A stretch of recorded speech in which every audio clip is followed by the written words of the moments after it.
inyo. So, there's new beginnings pagdating sa kaperahan. Yung iba sa inyo, maaari kayo magkaroon ng mga brand new ideas na pwede nyong pagkakitaan, okay?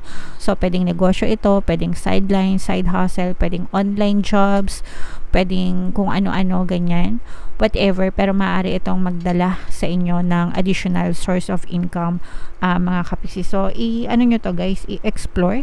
Ibig sabihin, pag-aralan nyo, i-explore nyo yung idea, ganyan, kasi baka mamaya nandun yung swerte nyo, or maaari itong magdala ng magandang kapalaran pagdating sa kaperahan nyo, mga kapiksi. Maganda din yung takbo ng relationship nyo guys with other people.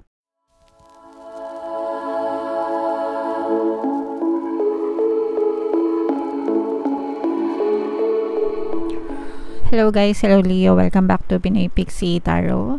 Ang pamagat ng ating episode for tonight is mid-month kapalaran. Ito yung ating reading para sa iyo ngayon, October 16 to 31, Leo. Sun, Moon, Rising, Sign, and Venus. General reading lang guys, pwede mag-resonate, pwedeng hindi.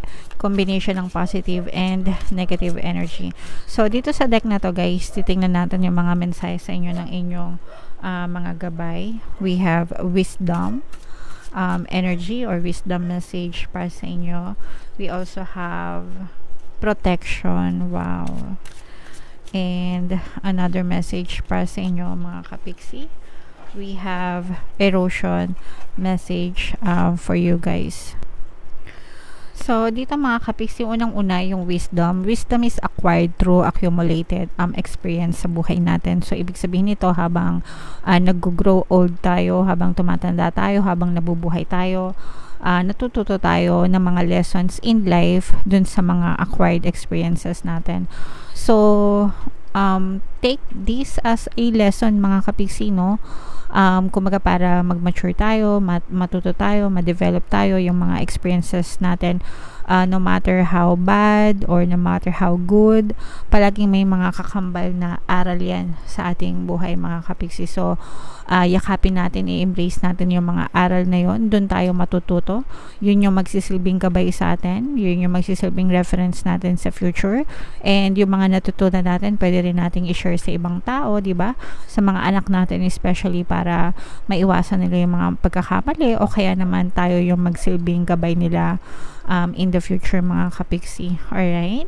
And protection mga kapiksi, this is about time na humingi kayo ng tulong sa inyong mga gabay, because yan talaga yung number one role ng ating mga gabay.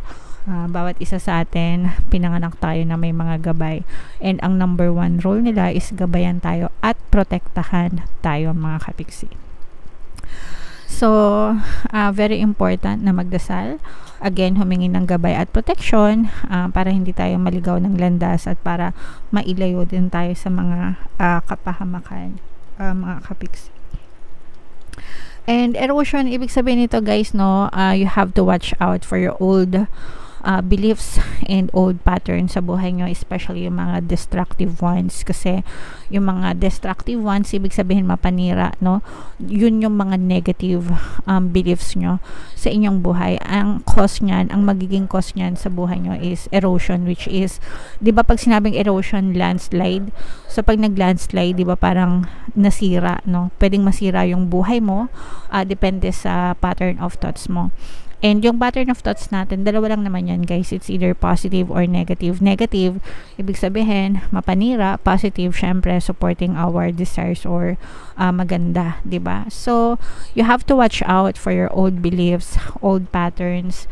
You have to revise them as much as you could. Baguhin mo yung mga belief system mo. Everything is empty and meaningless. Mga kapiksi, kayo lang yung may kakayahan, no, na magtanggap or mag-accept ng beliefs sa iyong buhay. Again, whether it's positive or negative, depende yan kung tatanggapin nyo siya sa inyong buhay and kung tatanggapin siya ng inyong subconscious mind. If it's being accepted by your subconscious mind as truth, it will be pushed out in your reality. Kahit negative pa yan, kahit positive pa yan, okay? As long as tinanggap yan ng iyong subconscious mind, it will be pushed out. So, syempre, ayaw natin na puro negative yung mga mag-reflect sa buhay natin. We can always reprogram yung mga beliefs sa subconscious mind. So let's say for example, meron kang belief na malas ka. So bakit, 'di ba? Bakit mo papaniwala ang malas ka? Destructive 'yon. Ibig sabihin, magki-create 'yon ng more kamalasan sa buhay mo. Pwedeng masira yung buhay mo kasi meron kang paniniwala na malas ka. So you have to replace those negative old assumptions. Imbes na sabihin mong malas ka, sabihin mong swerte ka. Swerte ako. Pinanganak ako maswerte. Swerte is my middle name, 'di ba? Yung mga ganun, whatever, as long as it supports yung belief na swerte ka. So yun yung maganda because everything is changeable and malleable. Lahat pwedeng magbago depende sa iyong belief system. So make sure na, again, aware kayo sa kung ano yung beliefs na tinatanggap nyo as truth in your life, because it will always be pushed out in your physical reality. Okay? So comment down below, Leo, if naka-resonate kayo dyan sa mga messages para sa inyo. Shuffle natin tong cards. Titingnan natin, Leo, yung mga ganap sa inyo ngayong October 16 to 31. Shuffle ko to, guys. Habang sinashuffle ko to, panoorin nyo muna tong video natin regarding sa ating paano mag-manifest ng abundance video course.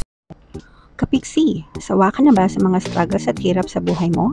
Masipag ka ba at masikap sa buhay ngunit hindi ka pa rin umaasenso? Ilang beses ka na bang nag-attempt magnegosyo at mag-invest pero palagi ka pa rin nalulugi? Sa pagkakataon na ito ay maaaring may subconscious beliefs ka na nagiging balakid sa iyong pag-unlad at pagyaman. Introducing, paano mag-manifest ng abundance video course.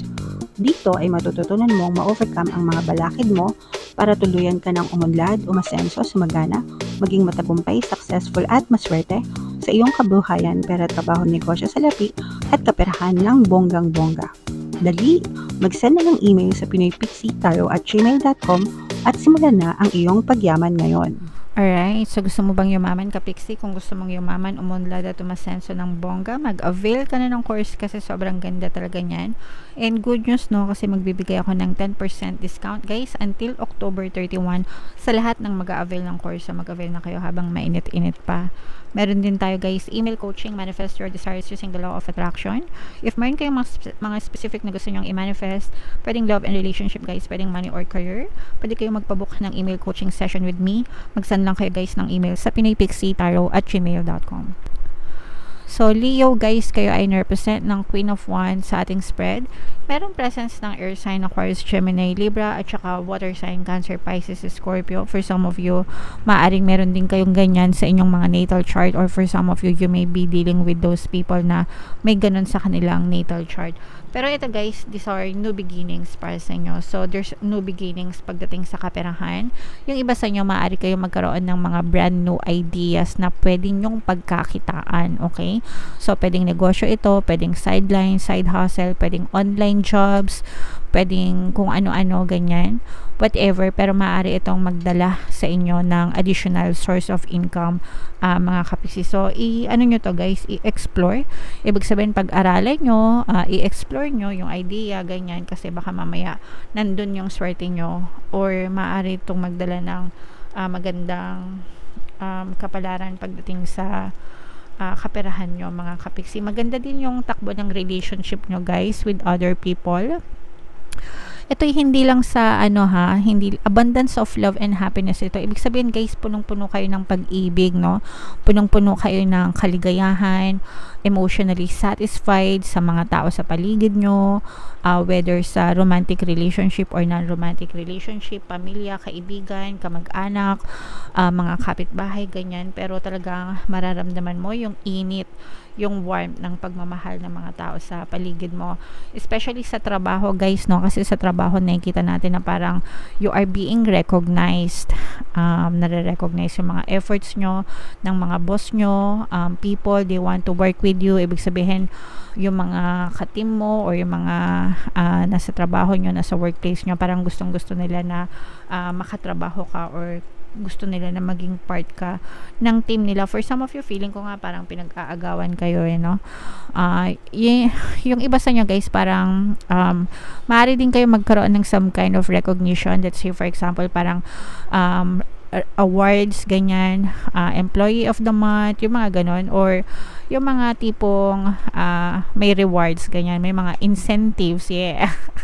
Syempre pagka maganda yung inyong trabaho, yung inyong kilos, ganyan, sometimes may mga monetary value yan, mga incentives, rewards, ganyan. So yung iba sa inyo maaari kayong maka-experience ng ganyan, and this is because masipag kayo, naging masikap kayo sa buhay, and yung iba talagang nararamdaman natin yung pagiging very passionate nyo sa inyong mga trabaho, mga kapiksi. So keep up the good work, alright? So tingnan pa natin, guys, no?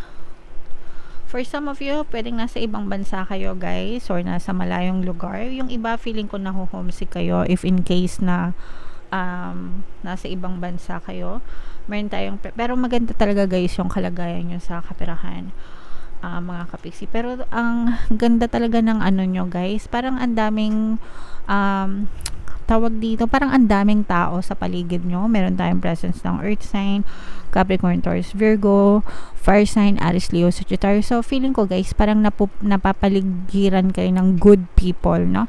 Good people, mabubuting tao sa paligid nyo, na parang they are your treasure, they are your blessings, mga kapiksi. Itong mga tao na to, parang kaloob din sila sa inyo ni universe, no? Na talagang ibibigay, no? Parang ibibigay sa inyo yung mga kahilingan nyo, ganyan, or parang minumove ni universe yung mga tao sa paligid nyo para ipagkaloob yung mga desires na gusto nyo, or yung mga bagay na minamanifest nyo. So itong mga tao na to, parang blessings ito sa iyo ni universe, mga kapiksi. So hindi ka nag-iisa, alright? Okay, so comment down below, guys. Sobrang ganda ng inyong energy, Leo. Comment down below if in case naka-resonate kayo dyan. Ito yung ating 2024 kapalaran, mga kapiksi. Kung hindi nyo pa napapanood, panoorin nyo na. Super nice, super ganda. And ito naman yung ating success stories ng paano mag-manifest ng abundance video course. Thank you for liking, sharing, and subscribing, mga kapiksi. And see you again next time. I love you all, guys. Have a nice day. Bye-bye.